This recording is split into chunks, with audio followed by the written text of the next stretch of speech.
Jadi kolbu itu ternyata bukan, kolbu ini ternyata unik ya. Bukan cuma sekedar air dan endapan, bukan. Tapi kolbu ini juga memancarkan cahaya. Juga memancarkan getaran. Memancarkan getaran. Jadi orang yang kolbunya bersih, yang endapannya itu tidak ada, tidak punya endapan atau endapannya kecil, maka cahayanya bagus. Walaupun dia beragama lain. Walaupun dia orang yang beragama lain, maka tubuhnya akan bercahaya, kolbunya akan bercahaya. Tapi kolbu yang banyak berhubungan dengan Allah akan memiliki getaran.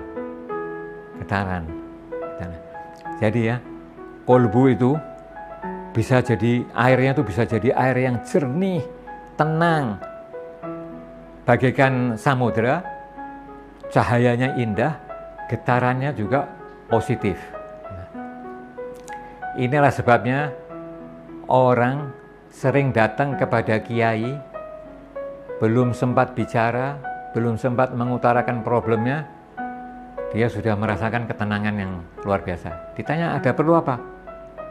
Dia mikir gini, sudah tidak ada problem lagi. Semuanya sudah selesai dengan sendirinya. Jadi kayak orang itu, kalau kena gangguan misalnya dibuat sama orang, disantet, disihir, segala macam itu, kalau ketemu dengan orang soleh, tidak perlu lagi dibacakan Quran. Sebetulnya tidak perlu dibacakan Quran. Kok malah dibacakan Quran, kok malah kesurupan? Siapa yang datangkan setannya? Orang tidak apa-apa dibacakan Quran malah kesurupan. Kan lucu enggak itu? Jadi harusnya kalau orang itu kena gangguan orang, dibuat sama orang, disantet, begitu dia masuk ke tempatnya orang soleh, selesai semua.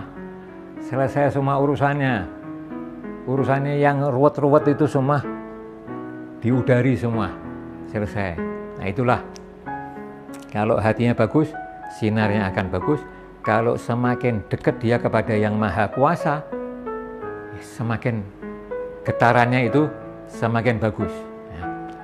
Contohnya seperti ini.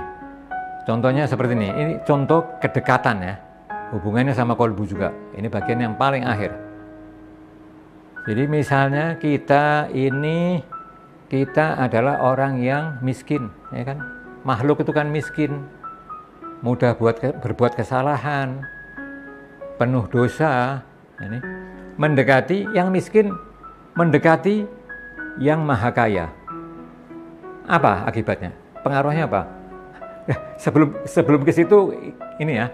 Misalnya kita satu ruangan bersama orang yang merokok, ruangan tertutup, orang merokok. Apa yang terjadi di badan kita?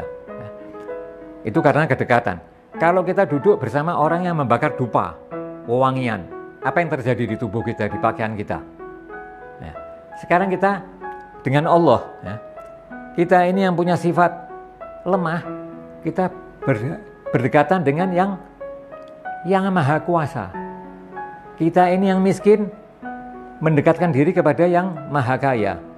Kita ini yang banyak dosa, mendekatkan kepada yang suci, yang maha suci. Apa yang terjadi? Semakin dekat, apa yang terjadi? Semakin dekat, semakin dekat, semakin dekat, semakin dekat, semakin dekat, semakin dekat. Apa yang terjadi kira-kira? Tidak usah dijawab itu. Itu tidak usah dijawab ya. Nah, itu dijawab sendiri aja. Mungkin itu yang bisa saya sampaikan. Mudah-mudahan jelas ya.